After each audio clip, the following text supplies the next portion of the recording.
అందరికీ నమస్కారం అండి. ఈ నూతన ఆంగ్ల సంవత్సరంలో జనవరి మాసం మొట్టమొదటి నెలలోకి వచ్చేసాం. చక్కగా ఆనందకరంగా ఈ నూతన సంవత్సర ఆరంభంలో అనేక కొత్త అనుభవాలతో మిశ్రమ ఫలితాలను తీసుకొస్తోంది కర్కాటక రాశి వారికి. గ్రహ సంచారాల దృష్ట్యా పరిశీలిస్తే ఈ నెలలో మీరు తీసుకునే ప్రతి నిర్ణయం భవిష్యత్తుపై దీర్ఘకాలికమైన ప్రభావం చూపిస్తోంది. ముఖ్యంగా శని భగవానుడు మీ రాశికి 9వ స్థానమైన అంటే సంచరించటం వల్ల, అలాగే 12వ స్థానంలో గురువు సంచటం వల్ల, రవి సంచారం సప్తమంలో ఉండటం వల్ల కూడా మీ ఆలోచన విధానాన్ని పూర్తిగా ప్రభావితం చేస్తాయి. ఈ మాసంలో మీరు భావోద్వేగాలను అదుపులో ఉంచుకుంటూ ఆచరణాత్మకమైన దృక్పథంతో ముందుకు సాగాల్సిన అవసరం ఎంతైనా ఉంది. గత కొంతకాలంగా మీరు ఎదురు చూస్తున్న కొన్ని ముఖ్యమైన పనులు ఈ నెలలో అంటే మోక్షం లభించేటువంటి అవకాశం ఉన్నది వాటికి పెండింగ్. అలాగే దైవానుగ్రహము మీ స్వయం కృషి రెండూ సమానంగా ఉంటేనే అనుకున్న విషయాలను అందుకోగలిగే అవకాశం ఉంది. ముఖ్యంగా ఈ నెలలో మీ రాశ్యాధిపతి అయిన చంద్రుని సంచారం వల్ల మనసులో ఆందోళన భయాలు అప్పుడప్పుడు తలెత్తిన వాటిని అధిగమించే ఆత్మస్థైర్యం కూడా మీకు లభిస్తుంది. చక్కగా పాలు పెరుగు వెన్న లాంటివి ఎవరికైనా అడిగినప్పుడు చక్కగా ఇవ్వటం వల్ల కూడా మీకు చంద్రానుగ్రహం కలుగుతుంది. అలాగే ఈ కర్కాటక రాశి వారికి జనవరి నెలలో పరీక్షా సమయం అని చెప్పవచ్చు. కొంత పని ఒత్తిడి ఉంటుంది. పై అధికారం నుంచి ఊహించని బాధ్యతలు మీపై పడవచ్చు. మీరు చేస్తున్న పనిలో చిన్నపాటి లోపాలను కూడా పెద్దవిగా చేసి చూపించేటువంటి ఆస్కారం ఉన్నది. ఉద్యోగస్తులు తమ విధులను నిర్వర్తించేటప్పుడు పూర్తి ఏకాగ్రతలో వ్యవహరించాలి. సహోద్యోగులతో అనవసరమైన చర్చలకు రాజకీయాలకు ఎంత దూరంగా ఉంటే అంత మంచిది. లేదంటే ఈ చిన్న మాటే పెద్దదయ్యి మీ ఉద్యోగ భద్రత పైన ప్రభావం చూపిస్తోంది. పదోన్నతలు లేదా బదిలీల కోసం ఎదురుచూస్తున్న వారికి నెల ద్వితీయార్థంలో కొన్ని సానుకూల వార్తలు అందే అవకాశం ఉంది. విదేశీ ఉద్యోగ ప్రయత్నాలు చేస్తున్న వారికి మాత్రం ఈ నెల చాలా అనుకూలంగా ఉంటుంది. 12వ ఇంట్లో గురువు సంచారం వల్ల విదేశీయానానికి సంబంధించిన అడ్డంకులు తొలగిపోతాయి. వీసా ఇంటర్వ్యూలు డాక్యుమెంటేషన్ పనులు ఉన్నవారికి విజయం చేకూరే అవకాశాలు మెండుగా ఉన్నాయి. తొందరపాటు నిర్ణయాలు తీసుకుని ఉద్యోగ మార్పులుగా ప్రయత్నించడం మాత్రం ఈ నెలలో అంత శ్రేయస్కరం కాదు. ఉన్న చోటనే స్థిరత్వాన్ని కాపాడుకోవటానికి, దాన్ని స్టెబిలైజ్ చేసుకోవటానికి ప్రయత్నించడం చాలా మంచిది. ఆర్థిక పరంగా ఈ నెలలో పరిస్థితులు ఎంత చెట్టుకు అంత గాలి అన్న చందంగా ఉన్నాయి. ఆదాయం నిలకడగా ఉన్నప్పటికీ ఖర్చులు కూడా అదే స్థాయిలో అంతకంటే ఎక్కువగా కూడా వచ్చే అవకాశం ఉన్నది. గురుడు వ్యయస్థానంలో సంచరిస్తున్నప్పుడు అది వ్యయంలో ఉన్నప్పటికీ శుభకార్యానికే ఖర్చు పెడతారు. ఇది మంచి ఖర్చు అయినప్పటికీ చేతిలో డబ్బు నిలవక ఉండకపోవటం వల్ల కొంత మానసికంగా ఆందోళన అయితే కలుగుతుంది. కుటుంబ అవసరాలు, పిల్లల చదువులు లేదా గృహోపకరణాల కొనుగోలు కోసం అనుకోని ఖర్చులు ముందుకు రావచ్చు.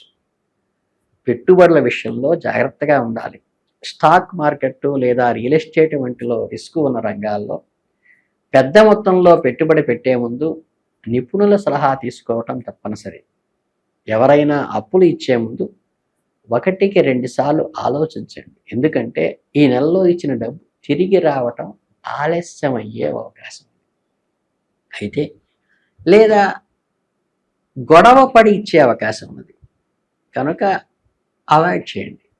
ఇక పూర్వీకుల ఆస్తికి సంబంధించిన వివాదాలు ఏవైనా ఉంటే వాటిలో కొంత కదలిక వచ్చి మీకు అనుకూలంగా పరిష్కారం అయ్యే సూచనలు కనిపిస్తున్నాయి. వ్యాపారస్తులకు ఈ నెల మిశ్రమంగా ఉంటుంది. భాగస్వామ్య వ్యాపారాల్లో ఉన్న వారికి భాగస్వాములతో చిన్నపాటి అభిప్రాయ తలెత్తవచ్చు. కస్టమర్ల నుంచే వచ్చే చెల్లింపులు ఆలస్యం కావటం వల్ల ఈ రొటేషన్ జరిగేటువంటి ఫండ్ కొంచెం బ్లాక్ అయినట్టు అనిపిస్తుంది. కనుక ఆర్థిక ప్రణాళికను జాగ్రత్తగా ఉపయోగించి అవసరమైతే సర్ప్లస్లో ఉన్నదాన్ని వాడుకోవాల్సి వస్తుంది. మీకు జనవరి నెలలో కర్కాటక రాశి వారికి ఇంట్లో వాతావరణం కొంచెం గంభీరంగా ఉండే అవకాశం ఉంది. సప్తమ స్థానంలో రవి సంచారం వల్ల మీ స్పౌస్తో అహంకారమైన పూరితమైనటువంటి గొడవలతో వచ్చే విధాభిప్రాయాలు కొంచెం కనిపిస్తున్నాయి.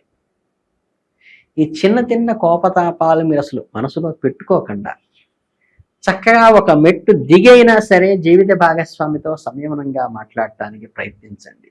వారి పని ఒత్తిడి లేదా అనారోగ్య కారణాల వల్ల ఇంటి వాతావరణం ప్రభావితం అవుతుందన్న జాగ్రత్తల విషయాన్ని గుర్తుపెట్టుకోండి.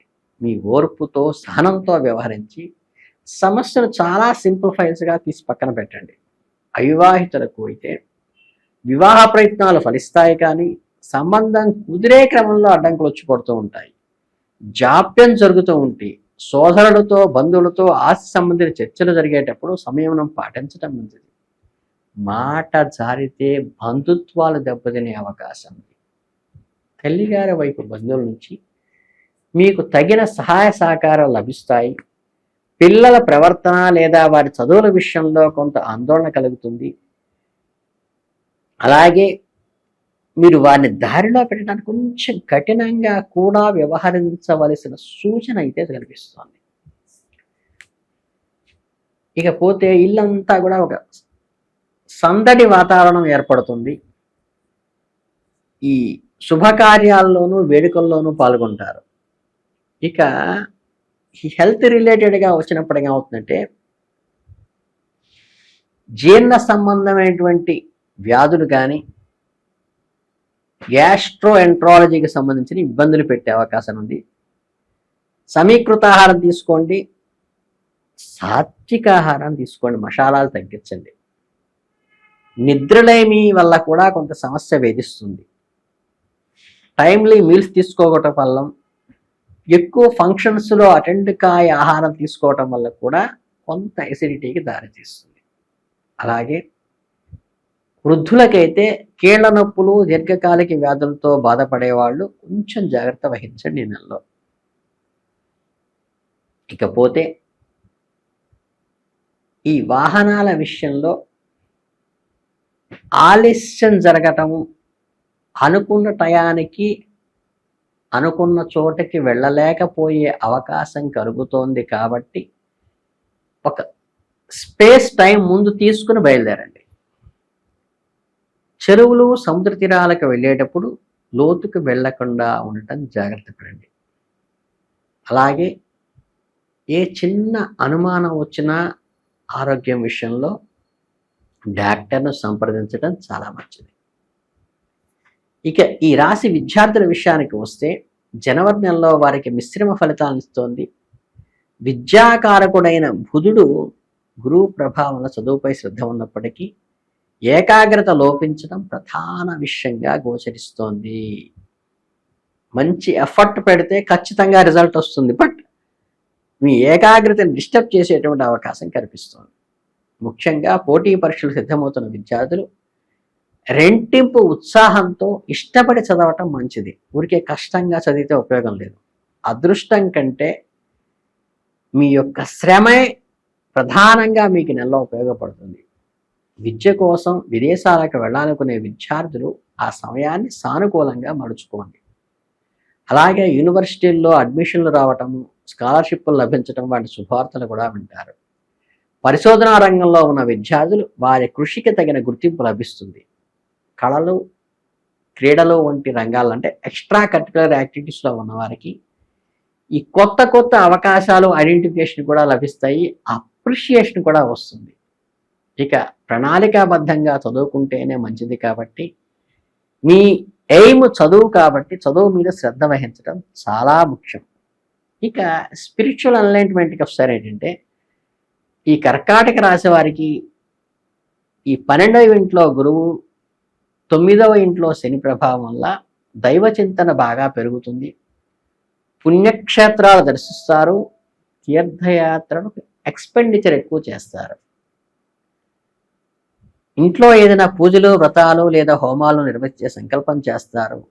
గురువుల ఆశీస్సులు తీసుకుంటారు.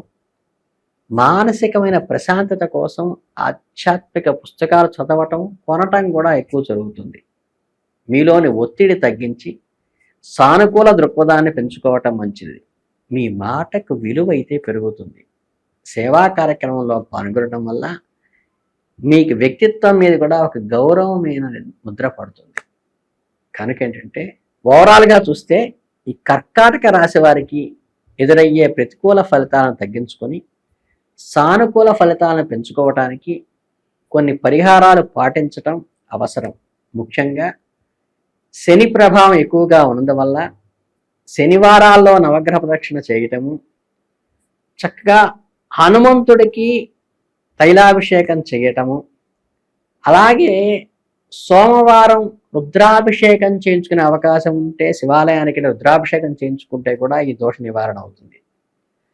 జంతువులకి ఆహారం పెట్టటము, అన్నదానం చేయటం వంటి సేవా కార్యక్రమాల్లో ఈ కర్మ నివారణ అయ్యి మీకు కలిగే ఈ ప్రతిబంధకాలన్నీ తొలగిపోతాయి.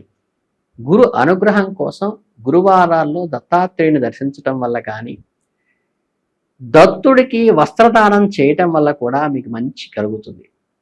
అలాగే ఈ కుటుంబ వాతావరణంలో, పండుగ వాతావరణంలో ఉండే కార్యక్రమాల్లో ఎక్కువ ఎక్స్పెండిచర్ పెట్టవలసిన అవసరం వస్తుంది. అలాగే ధార్మికమైన విషయాలకి, పూజలు పునస్కారాలకు కూడా, అంటే మీరు ఎక్స్పెండిచర్ ఏమో అవుతుంది, అది పాజిటివ్గా శుభకార్యాలకి, దైవ కార్యక్రమాలకి ఎక్కువ అవుతుంది గురువు మనకి వ్యయంలో ఉండటం వల్ల. అలాగే దైవ భక్తితో సాగి మీరు ముందుకు వెళ్ళటం వల్ల నేను చెప్పిన ఈ చిన్న చిన్న రెమెడీ, వేలు వేలు పెట్టి పూజలు పునస్కారాలు అక్కర్లేదు. చక్కగా దత్తుల వారికి పూజ చేసుకోవటం, రుద్రాభిషేకం చేసుకోవటం, కానీ చక్కగా హనుమంతుల వారికి మనం సింధూర లేపనం చేసి దాని మీద తైలాభిషేకం చేసుకోవటం వల్ల కూడా శనిదోష నివారణ పూర్తిగా జరుగుతుంది. కనుక మీ రాశి వారందరికీ ఈ నెల అద్భుతంగా జరగాలని మనస్ఫూర్తిగా కోరుకుంటూ ధన్యవాదాలు.